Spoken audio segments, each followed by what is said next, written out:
नमस्कार साथियों, तो पुनः आप सभी का स्वागत है हमारे इस YouTube चैनल पर। सर्वप्रथम हमें यह बताते हुए बहुत ही प्रसन्नता महसूस हो रही है कि हमने YouTube की दुनिया का जो पहला जादुई आंकड़ा यानी 1001 का होता है, आप सभी के सहयोग, समर्पण एवं आशीर्वाद से हमने पूरा कर लिया है। हमने जो पहल शुरू की थी, जाति आखिर क्यों नहीं जाती, इस पर आप सभी की प्रतिक्रिया काफ़ी सारगर्भित रही और इसमें जितने भी विचारक हैं, लेखक हैं, चाहे हम संत बीए की बात करें, संतराम बीए की, या डॉक्टर अंबेडकर की, डॉक्टर राहुल सांकृत्यायन की बात करें, या मान्यवर कांसीराम की, इन सभी के विचारों ने, इन सभी के जाति पाति के जो समन्वयवादी दृष्टिकोण ने काफ़ी कुछ सीखने के लिए हमें और आपको प्रेरित किया होगा। तो इसी कड़ी में हम चलते हैं पुनः संतराम बीए का जो एक निबंध है, निबंध की शक्ल में जो है उसका जो शीर्षक है छुआछूत की समस्या, जो सर्वप्रथम जो जिनका है भदंत आनंद कौशल्यायन, तो उनको पढ़ने का प्रयास करते हैं। अब तक हमने जाना कि जो जाति जो पाती थी, किस प्रकार जो प्राचीन काल से लेकर उसका जो गलत उपयोग है वह आज तक होता आ रहा है और जो हमारा समाज है उसमें किस प्रकार पिस रहा है। और अभी भी चाहे राजनीति की बात कर लें या धर्म की बात कर लें, उनमें जो जातियों का नृशंस जो उपयोग है, प्रयोग है और अपने हिसाब से एक प्रोपोगेट करके जो प्रयोग किया जाता है, वह उन सभी से हम विदित हैं। तो क्यों ना हम इसके विरुद्ध एक तर्कपूर्ण जानकारी भी रखें और जानकारी के साथ साथ हम इसके श्रवण करने का भी मार्ग ढूंढें, ताकि हम इसके प्रति जागरूक हो सके और समाज को एक समरस समाज बनाने में निर्माण कर सके। तो मेरी पहल है कि इस जो प्रक्रिया है, यह जो लक्ष्य है, इस ओर हम एक आगे बढ़ें और एक गिलहरी प्रयास करें ताकि इस लक्ष्य को हम पा पाएँ, प्राप्त कर सकें। तो इस जब हम पढ़ते हैं इस निबंध को, छुआछूत की समस्या, डॉक्टर भदंत आनंद कौशल्यायन, जो कि सन 1918 की है। वह हाई स्कूल में पढ़ता था, शायद 8वें दर्जे में। उसके स्कूल का नाम था हिंदू मोहम्मडन हाई स्कूल। कभी कभी वह अपने स्कूल के लिए यह कहकर चंदा मांगा करता था कि पंजाब क्या हिंदुस्तान भर में एक यही स्कूल है जो हिंदू मुसलमानों के सम्मिलित उद्योग से बना है। उसी स्कूल के बोर्डिंग हाउस की बात है, सब मिलकर उसमें 40-50 लड़के रहे होंगे, कुछ पंजाबी, कुछ यूपी के। जिन लोगों ने कभी चौके में भोजन नहीं किया, वह क्या जाने चौके की महिमा।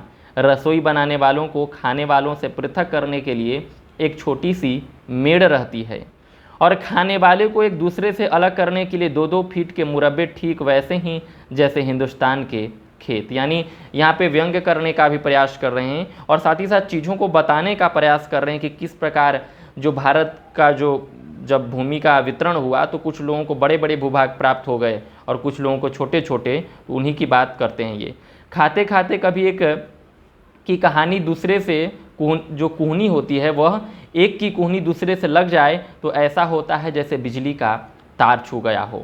जो अपने कमरों को दूसरे से ऊंचा जात का समझता है, वह झट भोजन छोड़ उठ खड़ा हो जाता है। और कभी कभी तो दोनों, क्योंकि दोनों अपने को एक दूसरे से ऊंचा समझते हैं। एक दिन रसोई ने चौके में आज्ञा दी, लकड़ी लाओ। नौकर ने लकड़ी लाकर ऊपर से गिरा दी। एक सिरा चौके की लकड़ी के उस तरफ और दूसरा इस तरफ रह गया।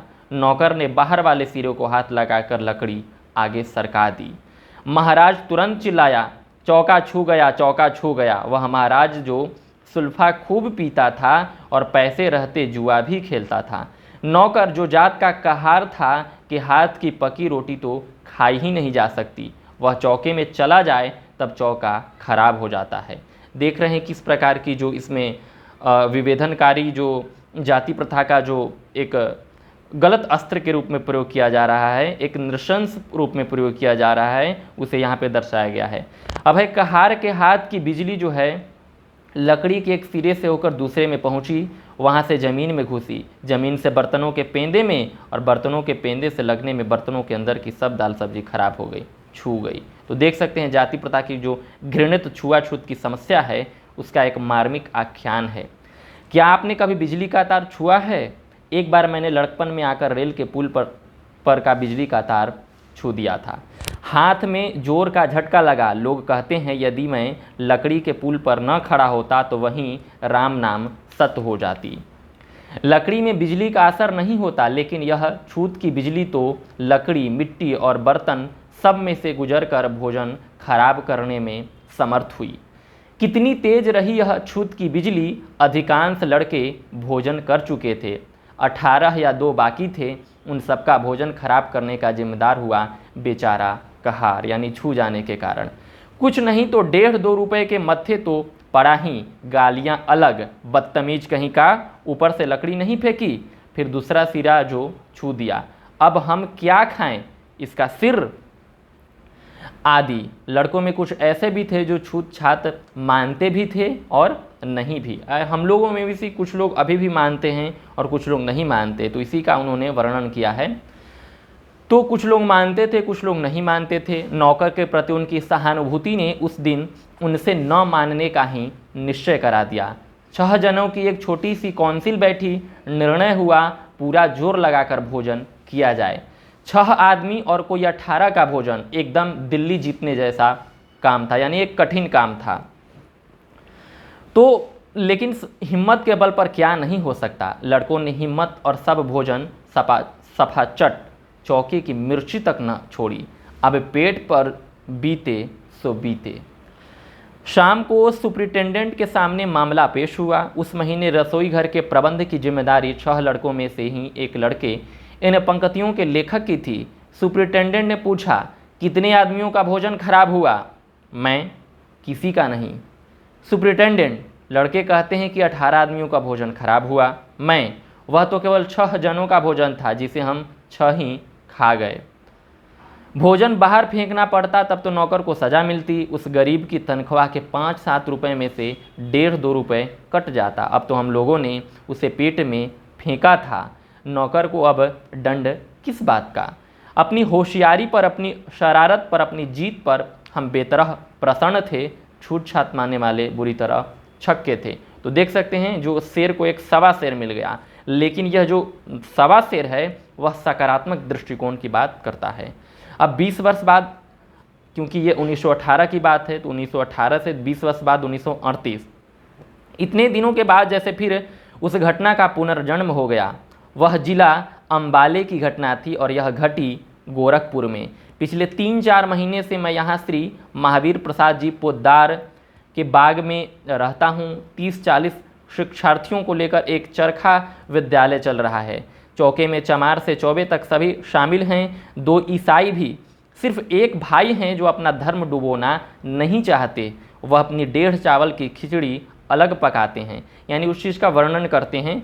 विद्यालय में रहकर चरखा सीखने वाले होते तब तो विद्यालय के नियम वह विद्यालय में रह ही न पाते, लेकिन वह कपड़ा बुनकर अपनी जीविका चलाते हैं और हम चाहते हैं कि अपने यहाँ के मजदूरों की स्वतंत्रता अक्षुण्ण रहे। जन्माष्टमी या उससे एक दिन पहले की बात है। लड़कों के हाथ के पीसे आटे की ही रोटी खाऊंगा। तो लड़कों के मन में आया कि उन्होंने मेरे लिए बाजार के मैदे की पूरियाँ बना भेजी, अपने यहाँ के हाथ के पीसे आटे की रोटी ही खाऊंगा कहकर पूरियाँ वापस भेज दी। कुछ देर में रोटी बनकर आ गई, लेकिन एकदम कच्ची। चौके में कोई महाराज तो है नहीं, विद्यार्थी ही बारी बारी से रसोई बनाते हैं और उस दिन जल्दी जो करनी पड़ी। मेरे मुंह से निकला, भाई रोटी तो एकदम कच्ची रह गई। पास पोद्दार जी बैठे थे। उन्होंने एक शिक्षक को भेज दिया कि जाकर रोटी तुरंत सेंक लाएं। चौका जरा दूर पड़ता है। नज़दीक में रहा श्री रामराज का चूल्हा। यही बेचारे लंका में विभीषण की तरह यहाँ रहते हैं। यानी एक प्रतिकूल वातावरण में एक जो योग्य इंसान है वह किस प्रकार रहता है, उसी का तुलना ये करते हैं। शिक्षक महोदय जो रामराज के चूल्हे से रोटी सेंक लाए। 4-5 मोटी रोटियां खूब सींकी हुई, क्या कहना, बड़ी अच्छी लगी। लेकिन यह क्या, शाम को पता लगा कि राजा जी ने जो रोटी सेकने गए थे, रामराज का चौका छू गया। बेचारे की दाल चढ़ी थी, सब खराब हो गई। बिल्कुल नहीं खाया। उसका तो चौका छू जाने से इतना क्रोध था कि वह 1 नहीं 2 नहीं पूरे 3 दिन निराहार रहा। रामराज बड़े विनम्र स्वभाव का है, ईमानदारी की मजदूरी करके खाता है। मुझे अपनी उन रोटियों पर खेद है कि उनके कारण बेचारा जो है भूखा रहा। मुझे उन रोटियों पर जो है खेद है कि बेचारा 3 दिन जो भूख की ज्वाला में जला। रोटी खाने से पहले पता लग जाता तब यमराज की सहानुभूति में मैं भी शायद उस वक्त न खाता। लेकिन रामराज तो 3 दिन भूखा रहा, 3 दिन में कैसे भूखा रहता और क्यों? रामराज ने तो 3 दिन भोजन नहीं किया, उसका कारण क्या है? आप कहेंगे उसका क्रोध, लेकिन उसके क्रोध का कारण क्या है? उसके क्रोध का कारण है उसका आहार शुद्धि संबंधी निराधार विश्वास, यानी जिसका कोई विश्वास न हो, निराधार हो, जो जिसका कोई भी आधार न हो, इस प्रकार की जो सोच है, उस सोच को यहाँ पे प्रतिपादित करने का प्रयास किया गया है। जो उसके दिमाग में लगा हुआ छूत छात का जो कीड़ा है, हम आहार शुद्ध शास्त्र के ज्ञाता नहीं, प्रतिपादक नहीं। लोगों को कहते सुना है कि आहार जो है शुद्धि से सत्व की शुद्धि होती है, और देखा है कि आहार की शुद्धि से उनका मतलब आहार की शुद्धि नहीं होती, बल्कि आहार पकाने वालों की शुद्धि। फिर आहार पकाने वालों की शुद्धि से भी उनका मतलब आहार पकाने वाले की शुद्धि नहीं होता, बल्कि आहार पकाने की जात या मजहब। यानी किस प्रकार मजहब और जात के आधार पर ये इन चीज़ों का वर्णन करते हैं, यही अपने ये जो निबंध में है इसको व्यक्त करने का प्रयास करते हैं। यूँ पानी को हम आहार में नहीं गिनते, लेकिन भोजन प्रायः बिना पानी के नहीं चलता, इसलिए यहाँ हम आहार के 3 भेद करते हैं। पहला पानी, दूसरा कच्ची रसोई और तीसरा पक्की रसोई। तो पानी, कच्ची रसोई और तीसरा जो क्या है वह पक्की रसोई।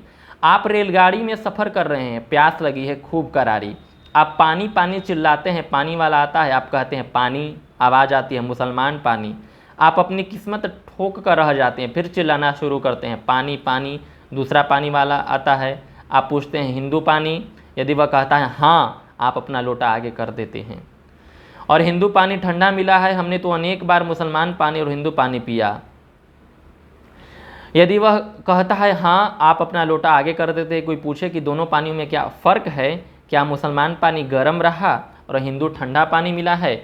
हमने तो अनेक बार मुसलमान पानी और हिंदू पानी पिया, दोनों को एक जैसा पाया। कभी कभी मुसलमान पानी गर्म समझकर फेंक दिया, लेकिन हिंदू पानी भी वैसा ही गर्म मिला। मुसलमान पानी जिस नलके से आता है, हिंदू पानी भी उसी नलके से आता है। ये पहले की बात है, जब पानी जो रेलगाड़ियों में वो अलग अलग धर्म के अनुसार पे वो बांटा जाता था, दिया जाता था, उसका ये वर्णन करते हैं कि हिंदू पानी क्या है, और एक मुसलमान पानी के बारे में वो लोग जिक्र करने का प्रयास करते हैं। हिंदू पानी वाला भी वैसा ही बाल्टी या घड़े में मुसलमान पानी वाला जैसे लोटे या टीन के डब्बे से पानी देता है, हिंदू पानी वाला भी वैसे ही से। तब कोई पूछे कि हमारे रेलवे स्टेशन पर हिंदू पानी और मुसलमान पानी की यह तूफानी जो है बदतमीजी क्यों? दुनिया के किसी और हिस्से में पानी की ऐसी तकसीम, ऐसा बंटवारा नहीं देखा सुना। हमारे यहाँ यही गनीमत समझिए कि हिंदू हवा और मुसलमान हवा नहीं चलती। थोड़ी देर के लिए मान लो कि हिंदुओं का धर्म तो उन्हें मुसलमान पानी नहीं पीने देता, लेकिन मुसलमानों का मजहब तो छुआछूत नहीं मानता।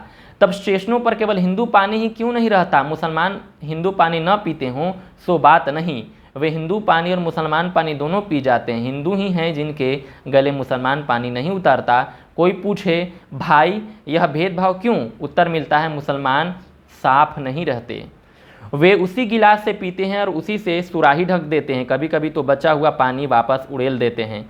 मेरा कहना है कि स्टेशनों पर तो ऐसा कम होता है, पानी वाले पानी पिलाकर या आपके बर्तन में उड़ेल कर अपना रास्ता ले लेते हैं, यानी वो अपने रास्ता की ओर चले जाते हैं। इसका ये जिक्र करते हैं। अब आगे देखते हैं हम। यदि आपको जूठे पानी का ही ख्याल है, तब अपने बच्चे को अपना जूठा क्यों खिलाते हैं और क्यों उसके साथ खाते हैं? क्या आप और आपकी स्त्री परस्पर जूठा नहीं खाते पीते? आप और आपके भाई नहीं खाते पीते? शायद आप कहें वे लोग तो आपके घर के प्राणी हैं, इसमें कोई हर्ज नहीं है। आपने किसी साथी के साथ एक ही सिगरेट क्या समझकर पीते हैं? आप अपनी जात बिरादरी के लोगों के साथ बैठकर एक ही हुक्के की नली को क्यों बार बार मुंह में ठूंसते और निकालते हैं? यदि आप साधु हैं, महात्मा हैं, तो क्यों आप अपने चेलों को अपना जूठा खिलाते हैं? ये सभी के बारे में तर्कपूर्ण दृष्टि से वे बात रखते हैं और बताते हैं कि किस प्रकार जो है यह पानी के आधार पर जो भेदभाव हो रहा है उसको बताने का प्रयास करते हैं। आप क्या अपने गुरुओं की जूठन नहीं खाते? खा रहे हैं। और आप जब सुल्फा पीते हैं तब क्यों एक ही साफी को मुंह में सटासट कर 10 जने दम लगाते हैं? यदि हम लोगों को सचमुच जूठन से परहेज है तो सबसे पहले तो हमें ठाकुर जी का जूठन खाना छोड़ देना चाहिए और उसके बाद अपना आपसी जूठा खान पान। मुसलमानों को भी कह सकते कि भाई अरब में पानी की कमी की वजह से पानी के कम प्रयोग की बात ठीक रही है। हम हिंदुस्तानी मुसलमानों को, जिनके देश में इतनी दरियाँ हैं, इतनी नदियाँ हैं, पानी के इस्तेमाल में किफ़ायत करने की आवश्यकता नहीं है। अभी उस दिन मैंने किसी स्टेशन पर पानी मांगा, पानी वाला बोला मुसलमान पानी। मैंने कहा मजहब आदमी का होता है, पानी का भी या पानी का भी। पानी का धर्म तो है बहना अर्थात अथवा ठंडा या गर्म होना। यानी पानी के बारे में, पानी तो हिंदू चाहे वो पिए या मुसलमान चाहे पिए, ऐसा नहीं है कि गंगा नदी केवल हिंदुओं के लिए है, मुसलमानों के लिए नहीं। मतलब इस प्रकार जो पानी के आधार पर भी जो भेदभाव है उसका एक तर्कपूर्ण और जो उनमें बैठी हुई है जो भावना, उसको कैसे मिटाने का प्रयास करते हैं, इस पूरे जो वार्ता प्रसंग है इसमें हम देख सकते हैं। पिछले 10 वर्षों में मैं सिर्फ गिलास और पानी की सफाई देकर जल ग्रहण करता हूँ, आदमी की जात या मजहब का नहीं। हो सकता है वो हिंदू में भी गंदगी से रहते हों और मुसलमान में भी गंदगी से रहते हों, तो यहाँ मायने यह रखता है कि वह स्वच्छता कितनी रखता हो। एक अच्छे हिंदू के घर में भी गंदगी देखी जा सकती है और एक अच्छे मुसलमान के घर में भी स्वच्छता या गंदगी जो है देखा जा सकता है, खराब मुसलमान के भी घर में। तो दोनों का इससे कोई संबंध नहीं है कि हिंदुस्तान में जो है हिंदू का पानी स्वच्छ है, पवित्र है, उज्जवल है और मुसलमान का पानी गंदा है। दोनों एक दूसरे के पर्याय हैं अगर उनमें स्वच्छता का पर्याप्त ध्यान रखा गया है। पिछले 10 वर्षों से मैं सिर्फ गिलास और पानी की सफाई देकर जल ग्रहण करता हूँ, आदमी की जात या मजहब नहीं। मेरा अनुभव यही कहता है कि न सभी मुसलमानों का पानी, न सभी हिंदुओं का पानी देकर ही पानी पीना चाहिए, पिलाने वाले की जात या मजहब कुछ भी हो। एक दुखद घटना याद आ गई, बात छोटी होने पर भी बहुत ही चुभने वाली है। सारनाथ के महाबोधि विद्यालय के 2 बच्चे कुएं से पानी खींच रहे थे। गगरा भरा था, पानी खींच नहीं रहा था। पास खड़े 2 भिक्षुओं को दया आई, उन्होंने रस्सी को सहारा देकर पानी का गगरा निकलवा दिया।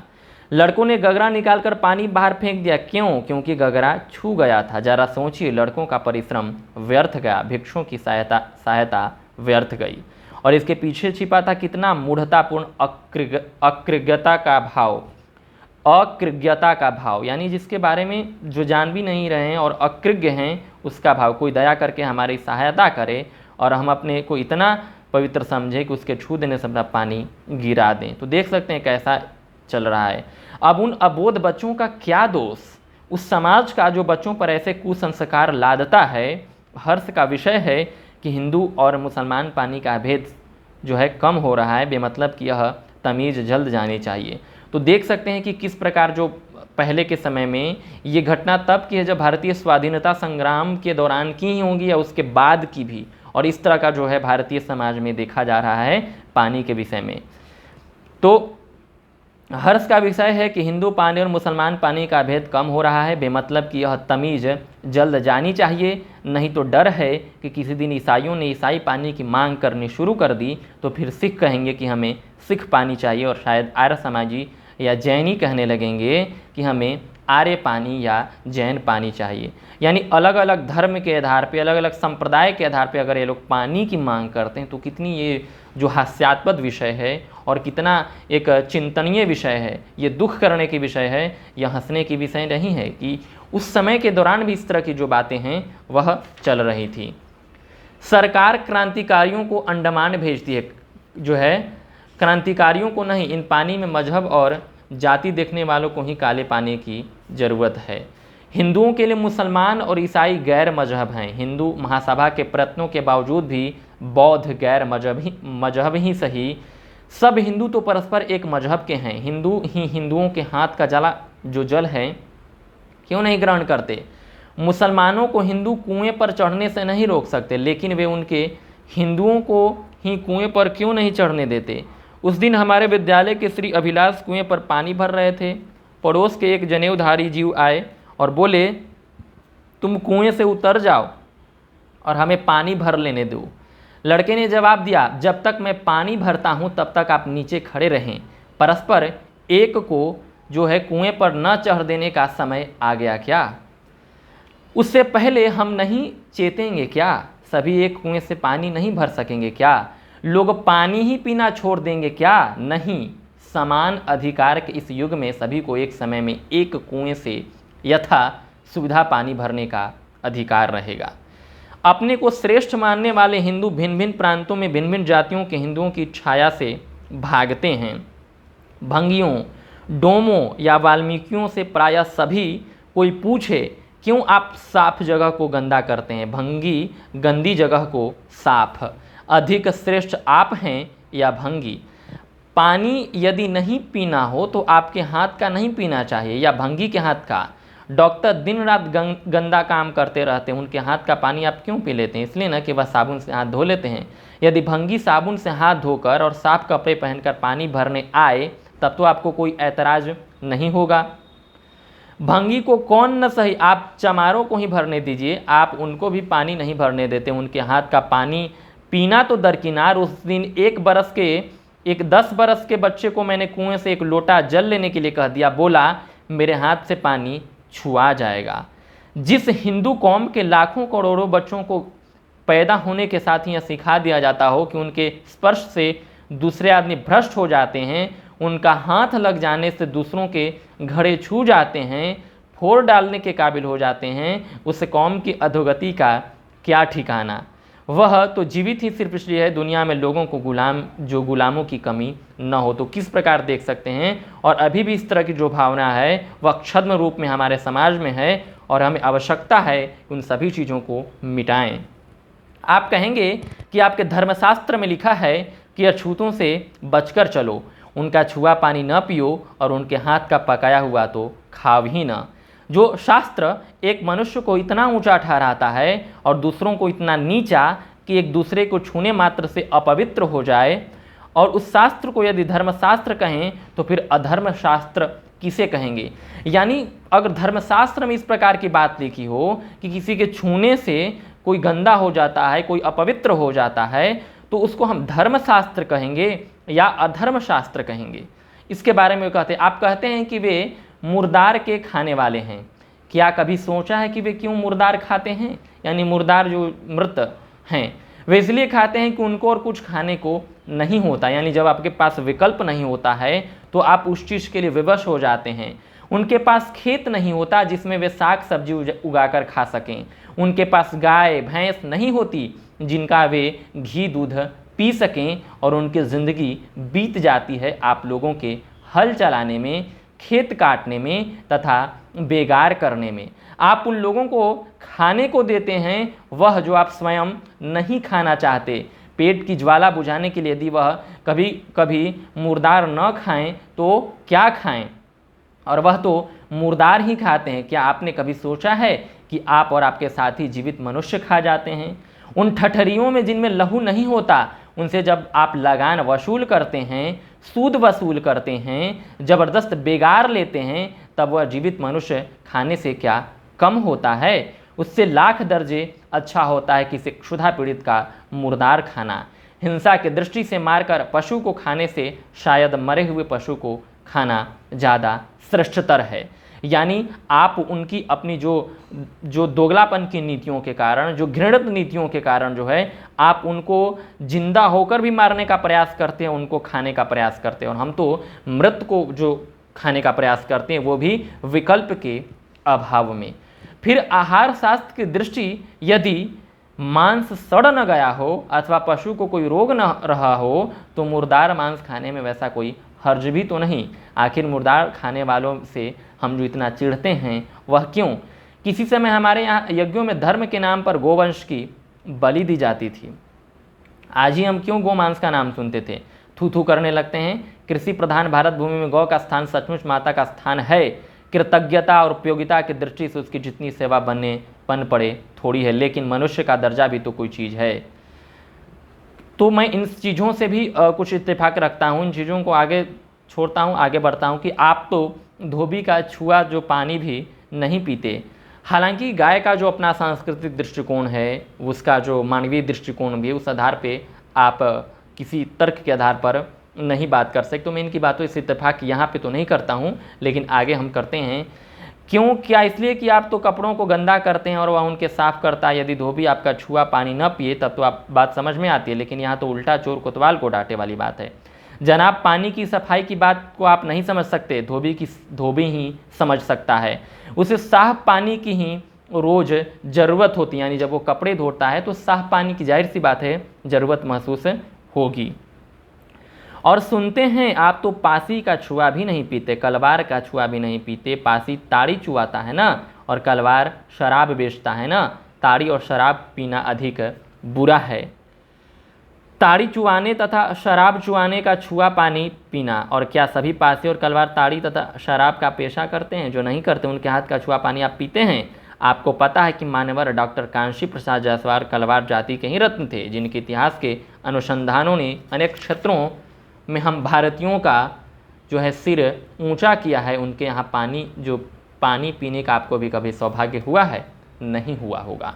तो इस प्रकार उन्होंने तर्कपूर्ण आधार पर जो छुआछूत की समस्या है उनको उजागर किया है। तो आपको यह वीडियो कैसी लगी और इस निबंध के बारे में और उनकी जो विचारशील और तर्कपूर्ण व्याख्या के बारे में और मानवतावादी दृष्टिकोण के बारे में आप क्या सोचते हैं, आप कमेंट जरूर करें। और इस तरह अगर आपके आसपास भी जाति पाति की जो घृणित व्यवस्था भी है तो आप अपने स्वयं के एक छोटे छोटे प्रयासों से इसे दूर कीजिए। चाहे वो आपके घर के नौकर हों या आपके यहाँ काम करने वाले आते हों, उनसे अगर आप शिष्ट एवं सभ्य अगर व्यवहार करते हैं तो निश्चित ही धीरे धीरे यह समाप्त हो जाएगी। बहुत बहुत धन्यवाद वीडियो को अंत तक देखने के लिए। धन्यवाद।